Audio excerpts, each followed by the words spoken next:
Zakłócenia na filmach, Kod Morsa, Euforia, Wonder, Love Yourself, cofanie się w czasie, efekt motyla, Jin nie żyje, znowu comeback BTS, a to wszystko brzmi jak nowe teorie. Czekaliście, prawda? Zaczynamy!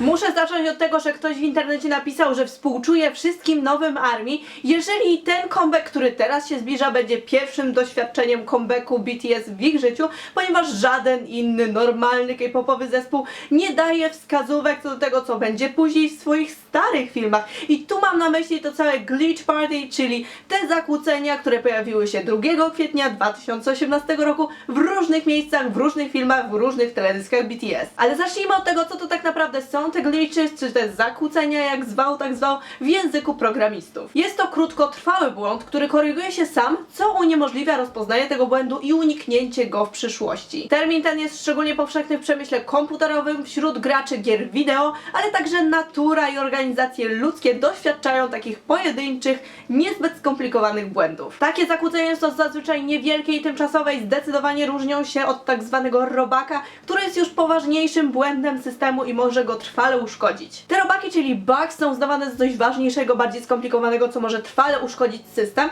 natomiast glitches, czyli zakłócenia, to jest coś bardziej tajemniczego, nierozpoznawalnego, wywołane nagłą ingerencją w kod systemu. Jak widzicie, takie zakłócenia są chwilowe, dlatego też wszystkie filmy BTS wróciły już do stanu pierwotnego i nieważne jak bardzo byśmy chcieli znaleźć kolejne zakłócenia, to nie mamy szans, bo to wszystko już zostało cofnięte, dlatego też tworząc ten film będę musiała bazować na screenach znalezionych w internecie, których źródło znajdziecie w opisie tego filmiku. Zakłócenia pojawiły się w wielu starszych teledyskach BTS, m.in. w No More Dream na scenie z J-Hope'em, czego efekt widzicie teraz na ekranie i niby to jest nic takiego, ale problem zaczął się, kiedy ARMY zaczęły znajdować więcej zakłóceń w innych filmikach, m.in. w Dance Practice do Run, gdzie już wyglądało to dużo poważniej. Innym błędem wizualnym był niewyraźny obraz w Blood, Sweat and Tears na scenie z Jinem i V i nieważne w jakim wielkim HD byśmy oglądali ten teledysk, ten błąd się pojawiał, więc widać było, że było to celowe, a po ukazaniu się euforii już jesteśmy w stanie zrozumieć, dlaczego akurat Jin i V. Bo in Love natomiast pojawiły się błędy w napisach, pojawiły się tajemnicze liczby, był to czas, były to 3 sekundy 24 setne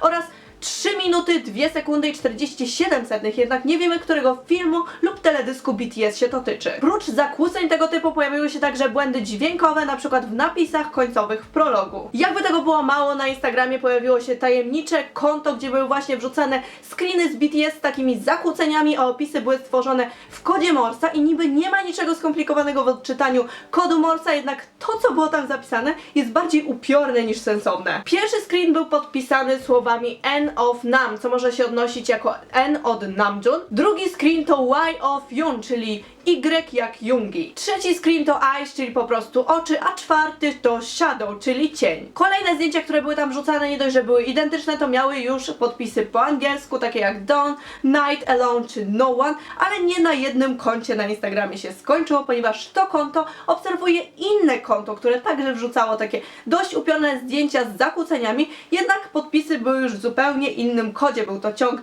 liczb i liter, które po odczytaniu tworzą sensowne słowa, nawet całe zdania. W jednym z postów z takiego kodu możemy wyczytać słowa skierowane do innej osoby i ta osoba się zastanawia, dlaczego ta druga ją ignoruje, dlaczego jej nie ufa, jej nie wierzy.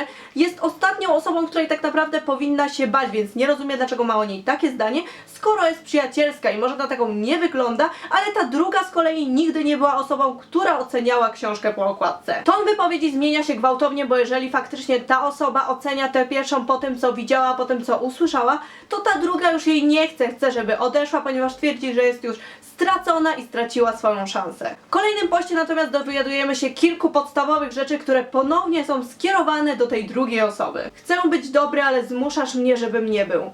Chcę ci pomóc, ale mi na to nie pozwalasz. Chcę, żebyś mi uwierzył, ale tego nie robisz. Chcę, żebyś przestał, ale ty wciąż to robisz. Chcę, żebym powiedział ci całą prawdę, jednak ja jedynie mieszam ci w głowie. Chcesz zobaczyć moją twarz, lecz ją ukrywam.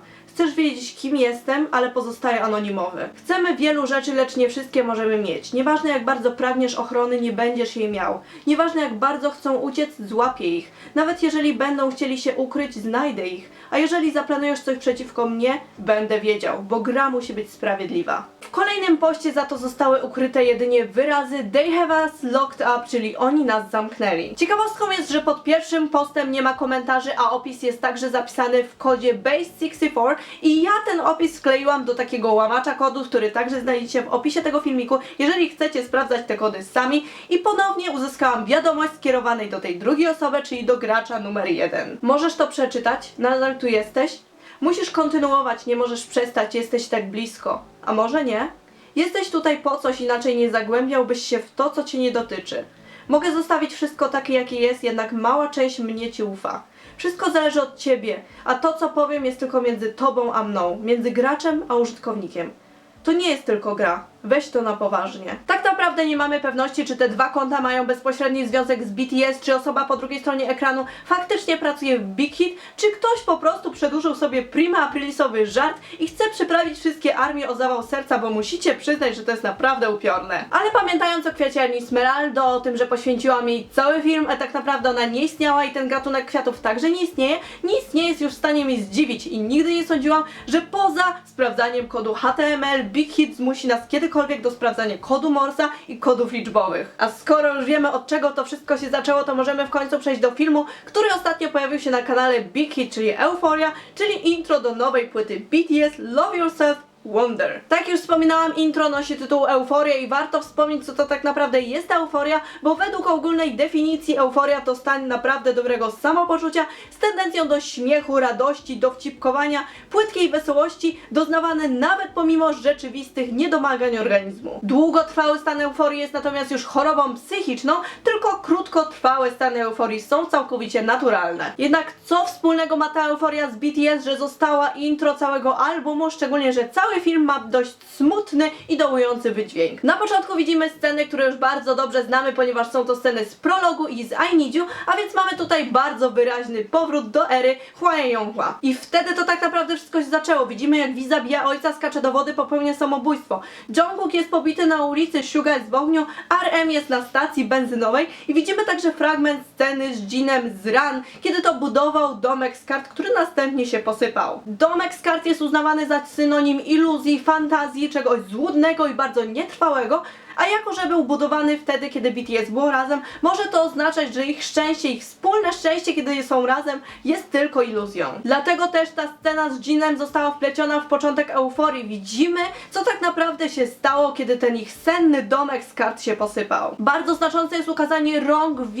we krwi, jako symbol cierpienia, bólu i winy, a następnie pokazanie dłoni Jina, w których trzyma płatki białej lilii, jako symbol czystości i niewinności. Lilie w chrześcijaństwie oznaczają także skruchę, zmartwychwstanie oraz przebaczenie win. Według wierzeń lilia miała wyrosnąć z łez Ewy, opakującej wygnanie z raju. Ukazanie krwi na dłoniach V będzie wyraźnie wskazywało na jego winę, ponieważ zabił ojca, nawet jeżeli bronił przy tym reszty rodziny, to zgrzeszył i złamał dwa przekazania. Jin natomiast w tym wypadku będzie ukazany jako swego rodzaju odkupiciel win. Wiem, że to wszystko zaczyna brzmieć zbyt religijnie, ale symbole są zbyt wyraźne, żeby je zignorować. V zgrzeszył, ma na dłoniach krew, natomiast Jin ma na dłoniach lilię, jako symbol odkupienia win, przebaczenia, niewinności i czystości. I to wszystko nabierze większego sensu troszeczkę później, kiedy zobaczymy, jak Jin był w stanie uratować swoich przyjaciół. I czy w ogóle. Tak jak już wspominałam, całe to intro jest bardzo mocno powiązane zarówno z I Need You, jak i z prologiem, ponieważ widzimy bezpośrednio wzięte stamtąd sceny, ale scena, kiedy widzimy Jina siedzącego na łóżku z płatkami lilii, będzie przypominała nam scenę z Awake, gdzie także siedział na łóżku i także położył te płatki lilii na ziemi, a następnie je podpalił. Jin w euforii podchodzi do okna i widzi płonący pokój motelowy, w którym podpalił się Suga w I Need You, dotyka szyby tego okna i wszystko zaczyna się nagle zmieniać. I to także przypomina nam scenę z Awake, kiedy to Jin dotknął swojego odbicia w tafli wody i też się coś wtedy zmieniło. Wszystko od tej pory nabiera zupełnie innego trybu, wygląda zupełnie inaczej, ponieważ Sugę z pożaru latuje Jungkook. Później widzimy J-Hope'a w stroju szpitalnym na schodach, kiedy to trzyma za rękę rękę małego chłopca, który prawdopodobnie jest nim samym w momencie, kiedy był mały, kiedy zostawiła go matka i wtedy zaczęły się jego problemy psychiczne. Jednak ten chłopiec po chwili zamienia się w Jimina, który trzyma za rękę Hosoka i też w pewien sposób ratuje go przed najgorszym. Jin odwiedza Namjoona na stacji benzynowej, podnosi z ziemi banknot, który wcześniej został tam rzucony. To z kolei może nam się od razu kojarzyć z japońską wersją Blood, Sweat and Tears, gdzie na samym końcu Jin także odwiedził stacji benzynowej, na której pracował RM, a także z notkami, gdzie była opisana podobna sytuacja. Jungkook, który stoi na dachu, być może chce popełnić samobójstwo i to także możemy skojarzyć z jego notką, która była dołączona właśnie do albumu Love Yourself Her, gdzie dokładnie opisał, co się stało, że spotkał na ulicy chuliganów, sprowokował ich, ponieważ chciał zostać pobity, śmiał się, a oni myśleli, że mają do czynienia z szaleńcem. Po dłuższej chwili Jungkook wspiął się na dach i stanął na krawędzi, patrząc na ciemne, nocne miasto z rozłożonymi ramionami. Zachwiał się, jednak nie spadł. Zastanawiał się tylko, czy tej nocy umrze, jednak był pewien, że nikomu nie zrobi to żadnej różnicy, ponieważ nikt nie będzie za nim tęsknił. Cała historia zawarta w Hwa Younghwa została dokładnie spisana i dołączona do notek do albumu Love Yourself i co prawda nie wyjaśniają one wszystkiego, ale idealnie opisują niektóre sceny, jak na przykład ta z bójką Jungkooka i staniem na dachu. Scena z V, zabitym ojcem, jego siostrą lub matką siedzącą pod ścianą, którą widzieliśmy w I Need You, została zastąpiona przez scenę, w której widzimy V, jego siostrę lub matkę, a zamiast ojca leżącego w kałuży krwi na podłodze widzimy siedzącego po prostu pod ścianą Hosoka, który był w stanie powstrzymać Taehyunga przed tym, co chciał on uczynić, czyli ten czyn, to zabicie ojca, też został cofnięty, na co potwierdzenie widzimy w kolejnej scenie, kiedy te plamy krwi po prostu powoli znikają. Widzimy też w końcu, jak Jin się uśmiecha i przypomnę, że głównym pytaniem, które pojawiło się w highlight reel przy okazji Love Yourself Her, było to, czy cofając się w czasie i naprawiając nasze błędy, bylibyśmy w stanie być szczęśliwi. 시간을 되돌릴 수 있다면 우리는 어디로 돌아가야 할까? 그곳에 이르면 모든 실수와 잘못을 바로잡고 그래서 행복해질 수 있을까? To, co widzieliśmy w tym fragmencie w highlight reel, było jakby zapowiedzią tego, co widzimy teraz w Euforii i co prawda jest naprawdę spora ilość osób, które są zwolennikami teorii, że Jin podróżuje w czasie, jednak to troszeczkę jeszcze brzmi fantastycznie. Mimo wszystko faktem jest, że Jin cofnął się w czasie do momentu, kiedy to wszystko się zaczęło, żeby naprawić swoje winy. Być może dlatego na samym końcu Euforii widzimy scenę z wypadkiem samochodowym Jungkooka. Być może to jest właśnie ten moment, kiedy to wszystko się zaczęło, a jeżeli Jungkook nie miał wypadku samochodowego, był w stanie uratować Siugę przed pożarem i wszystko potoczyło się inaczej. Jednak to cofanie się w czasie może być także tylko wyobraźnią Jina. Być może jest już za późno, żeby wszystko naprawić, więc to wszystko, co widzimy, to jest tylko to, co ma on w głowie, bo zastanawia się, co by było gdyby. Istnieje możliwość, że to, co widzimy w Euforii, jest wytworem wyobraźni nie tyle Jina, co na przykład Jungkooka, Jimina lub J-Hope'a, szczególnie, że cała trójka ma problemy psychiczne, a Jimina i J-Hope'a widzieliśmy w szpitalu w Ran. U J-Hope'a stwierdzono zespół Munchausena, czyli umyślne wywoływanie objawów somatycznych celem wymuszenia leczenia lub hospitalizacji. Wiemy natomiast też, że Jimin jest nieuleczalnie chory, co się dowiadujemy z notek z Love Yourself Her, jednak do końca nadal nie wiemy na co. Dlatego też w kolejnej scenie BTS znajduje się w sali szpitalnej, a Jimin ma na sobie szpitalny strój i oni się bawią, są razem szczęśliwi. Ta scena przypomina mocno scenę ze Spring Day. Następnie oni też biegną korytarzem, tak samo jak było to w Spring Day, ale ta jasna scena, gdzie są oni wszyscy, nagle zamienia się w ciemną, gdzie widzimy samego Jimina w korytarzu, który nagle zaczyna biec w stronę drzwi i w stronę światła. Euforia w wypadku tego filmu będzie odnosiła się do scen, które widzimy BTS razem, kiedy są razem, są wtedy szczęśliwi. Natomiast ta scena, gdzie Jimin biegnie sam korytarzem, może odnosić się do jego domku z kart, do jego wyobraźni i do tego, że tak naprawdę to wszystko nie było prawdziwe. Wiedząc także, że jest on nieuleczalnie chory, widząc, że biegnie w stronę światła, możemy niestety zakładać najgorsze, czyli to, że jest to koniec, jednak za tymi drzwiami odnajduje on swoje szczęście, czyli swoich przyjaciół. Sceny, które następnie widzimy, są dosłownymi powtórkami scen z prologu. Na początku widzimy dłoń V, jednak tym razem jest zabandażowana, w prologu taka nie była, także on leży na materacu placu i znowu Namjoon się nad nim pochyla i pomaga mu wstać. W podobny sposób jak w prologu widzimy, jak dobrze się oni ze sobą czują, jak świetnie się ze sobą bawią, a to wszystko dopełniają sceny z kamery prawdopodobnie nagrywane przez Jina, ponieważ to jego zawsze widzieliśmy z kamerą, czy to w prologu, w Run, czy nawet teraz. W internecie pojawiła się teoria odnośnie stroju Jimina, który ma on na sobie w tych scenach. Jeżeli się dokładnie przyjrzycie, to jest to ta sama bluzka, którą J-Hope miał na sobie w Daydream, co może oznaczać, że te wszystkie szczęśliwe sceny to tak naprawdę tylko sen na jawie Jimina, nie jest to prawdziwe i po raz kolejny mamy odniesienie do domku z kart. Warto zwrócić uwagę także na scenę, w której do Jungkooka dołącza reszta członków, jakby ustawiali się do zdjęcia. Najpierw dołącza do niego Suga, jako że tę dwójkę widzimy najczęściej razem, a następnie dołączają parami, tak jak zawsze ich widzimy, czyli Jimin i J-Hope, RM i V, a na sam końcu sam Jin. To wszystko jest przeplecione scenami z Jiminem w szpitalu, który siedzi sam ewidentnie na kogoś czeka i momentami on zaczyna nawet chodzić między stołami albo po prostu między nimi biegać, co wygląda jakby szybował, co z kolei znów może mieć odniesienie w mixtape'ie J-Hope'a i piosence Airplane, ponieważ dla J-Hope'a to właśnie samolot był takim jakby największym marzeniem. Jimin na rowerze natomiast ścigany przez Jungkooka będzie odniesieniem do reklamy Pumy z BTS i to jest ten moment, kiedy ja utwierdzam się w przekonaniu, że wszystko dzieje się z jakiejś przyczyny i nawet reklamy trzeba analizować. Szczególnie, że reklama Pumy miała w sobie naprawdę sporo symboli, które pojawiły się już wcześniej w teledyskach. W Euforii widzimy też kilka innych odniesień symboli, które widzieliśmy już wcześniej, m.in. płot za Jungkookiem. Jest to ten sam płot, który widzieliśmy w Young Forever. Warto zwrócić uwagę także na kubek z kawą Jungkooka i być może to jest zbyt wiele, ale jeżeli się przyjrzycie, to grafika przypomina troszeczkę spód samochodu, którym jeździło BTS w prologu, w Run, który prowadził Jin i który prawdopodobnie potrącił Jungkooka. Ten sam samochód widzimy także w Euforii. BTS po raz kolejny przyjeżdża nad morze, ta scena jest idealnie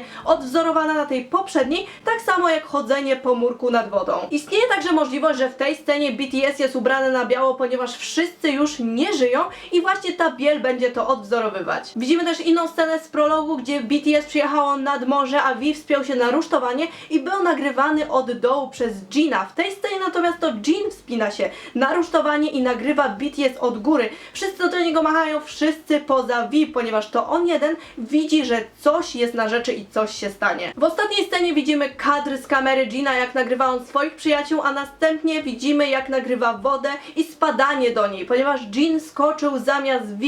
V nie skoczył w tym wypadku i następnie widzimy scenę z Run, kiedy to właśnie V wpada do tej wody, jednak jest ona puszczona od tyłu. Czas się cofnął, wszystko się cofnęło, wszystko potoczyło się inaczej, a Jin jest w końcu szczęśliwy. I na sam koniec, po napisach końcowych widzimy cytat. Po tym cytacie widzimy właśnie scenę z wypadkiem Jungkooka i jeżeli połączymy to z tym naprawdę dziwnym Instagramem, to wszystko co było tam zapisane, to być może właśnie ten wypadek Jungkooka był tym momentem, kiedy to wszystko się zaczęło i Jin chce się cofnąć w czasie, chce to wszystko naprawić, dlatego też nie mówi o tym swoim przyjaciołom i to przed nimi ukrywa. Powiem szczerze, że jestem naprawdę pod ogromnym wrażeniem Euforii i naprawdę bardzo mi się spodobał ten film, chociaż był zrzucony znikąd jak petarda, czyli jak zawsze Big Hit nas zaskakuje. Nie mogę się doczekać kolejnych filmików, kolejnych teledysków, a najbardziej nie mogę się doczekać comebacku BTS i wydania nowej płyty, bo na pewno będzie dużo teorii, dużo reakcji i dużo wszystkiego. Jak zawsze mam nadzieję, że Wam się podobało. Zostawcie po sobie ślad w komentarzach, swoje teorie, swoje opinie i do zobaczenia w następnym filmiku. A jeżeli jesteście tutaj po raz pierwszy, to witam Was na kanale Unbridled Buffalo. Ja jestem Karol, oglądaliście teorię BTS, a jeżeli Wam się spodobało, to zostawcie łapki w górę i subskrybujcie ten kanał po więcej teorii. Do zobaczenia!